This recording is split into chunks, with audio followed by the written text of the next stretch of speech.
Olá, Ritos desse canal, tudo bem com vocês? Sejam bem-vindos a mais um Anime-se. E hoje a gente vai falar de uma coisinha que deu assim um bafafá muito grande lá no canal do Anime-se no TikTok e também lá no meu Instagram, porque às vezes eu acabo sempre postando umas chamadas no TikTok no meu Instagram e, gente, foi muito comentário. Foi um bafafá nostálgico. Mas antes de eu falar desse bafafá nostálgico, eu vou pedir para você se inscrever nesse canal, comentar, compartilhar, sabe? Bota o sininho aí para badalar, tira com seus amigos, para esse canalzinho dar um boom. E aí ele poder também oferecer. Foi isso. Volta. Obrigada. E aí ele poder oferecer prêmiozinhos, coisinhas super legais que eu estou aqui maquinando na mente para fazer. Beleza? Então bora lá, sem mais delongas, vamos conhecer o que foi US Mangá! Depois dessa abertura, você deu um piripaque nostálgico também, não foi? É, eu sei que foi. Bora lá, vamos conhecer o que foi o US Mangá Corps Brasil, Zil. O US Mangá, também conhecido como US Mangá Corps do Brasil, foi um bloco exibido pela Rede Manchete entre 1996 e 1997 e marcou uma geração justamente por não tratar anime como desenho infantil, mas como entretenimento adulto, carregado de ficção científica, violência estilizada, drama psicológico e temas densos. Antes da gente dar continuidade ao US Mangá, eu quero aqui contextualizar como era o cenário da televisão brasileira nos anos 90, porque a maioria das emissoras naquela época ainda via animação como um conteúdo essencialmente infantil. O público da década de 90 conhecia animações muito mais leves, mais tranquilas, voltada para o público de crianças e adolescentes, esse público infanto-juvenil. E aí, nesse contexto, a Rede Manchete ela já vinha apostando em produtos japoneses. Na verdade, ela tinha essa tradição de trazer produtos japoneses, como os tokusatsus e animes, mas o US Mangá foi um passo além. Então a Rede Manchete ela não queria apenas exibir desenhos japoneses, ela queria também apresentar um pacote com uma identidade própria, com vinhetas impactantes, com uma estética mais futurista, uma proposta claramente direcionada ao público mais velho. Esse bloco era composto majoritariamente por OVAs, que são animações produzidas originalmente para vídeo sem exibição inicial na televisão japonesa. Isso significa que muitas dessas obras tinham liberdade criativa maior, orçamento diferenciado e principalmente menos restrições de conteúdo. O resultado eram histórias mais violentas, mais sombrias e, em alguns casos, com nudez ou temas existenciais. Para a TV aberta brasileira dos anos 90, isso era algo bastante ousado. Entre os títulos exibidos estavam as produções como Cyber City Oedo 808, que era uma ficção científica policial ambientada em um futuro distópico, onde os criminosos recebem a chance de reduzir suas penas trabalhando para a polícia.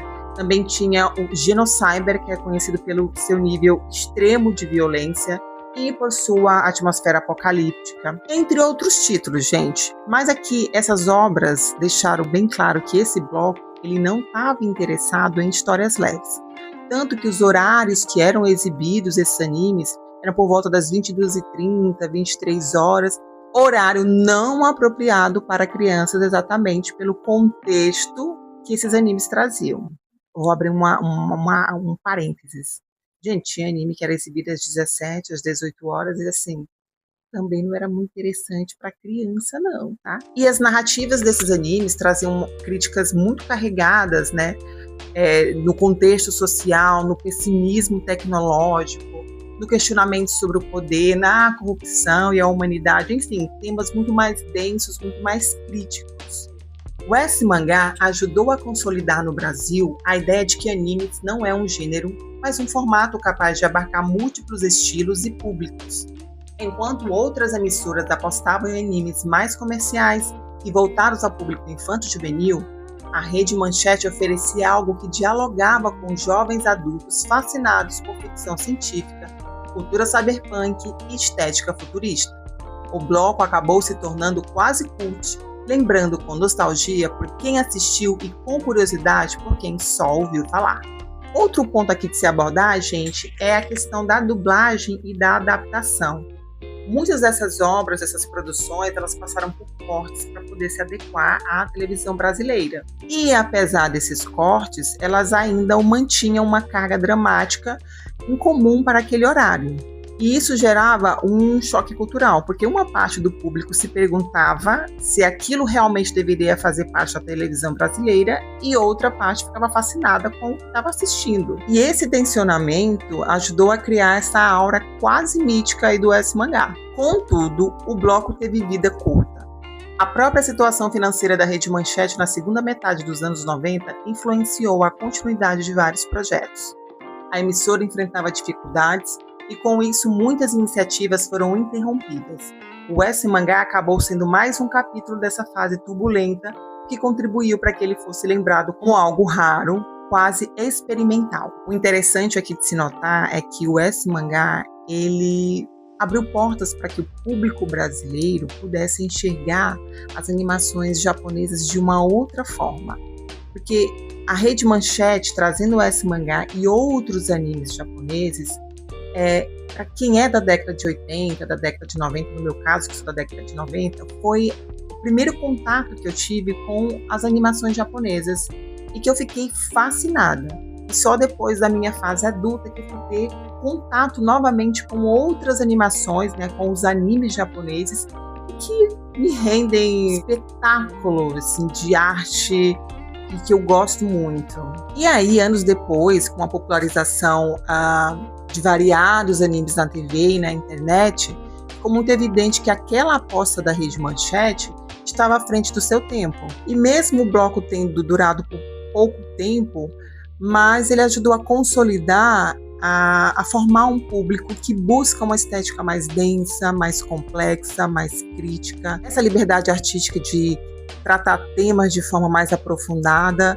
Eu particularmente sou apaixonado pela arte dos animes da década de 80 e 90, apesar de já ter assistido assim, alguns que você ri muito, que se pergunta o que eu estou vendo aqui, mas eu gosto, eu acho super interessante. Simplesmente a minha iluminação, ela ficou agora muito legal, eu não sei o que foi que aconteceu, mas ficou bonita. E assim, já quase no final do vídeo. Vai ficar bonito no final do vídeo, meio feio no início. É isso. E aqui eu vim trazer uma curiosidade, que eu fui dar uma pesquisada, eu não sei se de fato isso é real, mas o que eu encontrei é que o nome S-Mangá, ele foi adotado por uma distribuidora norte-americana ligada à Central Park Media, que era especializada em trazer essas animações japonesas para o Ocidente. Então, assim, não é um registro oficial, né, mas pode ser explicado que esse significado, essa sigla, o S-Mangá também, indica, né, poderia indicar uma escolha mais estética, de caráter muito mais mercadológico, né, para cativar muito mais o público aqui do Ocidente. Querendo ou não, essa sigla dava ao bloco, né, uma sonoridade muito mais internacional, muito mais moderna, muito mais impactante para a década de 90. E aí, usar essas abreviações em inglês, né, é uma estratégia para trazer essa modernidade, tecnologia, para a cultura global, né, cyberpunk, enfim, transmite esse tipo de ideia, né? E combina perfeitamente com o anime, que é, aliás, com os animes, que eram exatamente voltados, né, que tinha essas narrativas do cyberpunk, carregado de ficção científica, com um visual muito mais futurista, essa atmosfera muito mais, né, robótica e tecnológica. Também ajudava a diferenciar esse bloco de outros programas de anime muito mais infantis, né? Que o S-Mangá, que soava mais agressivo, era voltado exatamente para um público mais jovem, mais adulto, quase aí como um produto underground. O S-Mangá não foi apenas um bloco de animes na produção da Rede Manchete. Foi um experimento cultural ousado em uma televisão aberta que ainda tratava a animação como sinônimo de infância. Ao apostar em ovas densos, violentos e filosoficamente inquietos, o programa rompeu expectativas, desafiou limites de horário e mostrou que o público brasileiro estava pronto para consumir narrativas mais complexas vindas do Japão, mesmo que o mercado e a própria emissora não estivessem totalmente preparados para sustentar essa proposta. E talvez seja justamente por ter sido breve, intenso e quase fora do seu tempo que o S-Mangá permanece como um símbolo de quando a TV aberta arriscou ser mais adulta, mais experimental e menos previsível. Mas e aí? Você assistiu o S-Mangá? Comenta aqui quais foram os títulos que te marcaram. Esse vídeo aqui é o primeiro vídeo de uma playlist sobre o S-Mangá. Eu trouxe hoje aqui a contextualização e a introdução do que foi esse bloco na extinta e nostálgica Rede Manchete. Mas no próximo vídeo a gente vai fazer a análise de Detonador Orgon, um dos títulos, um dos animes que foram exibidos nesse bloco S-Mangá. Eu fico por aqui e take mais.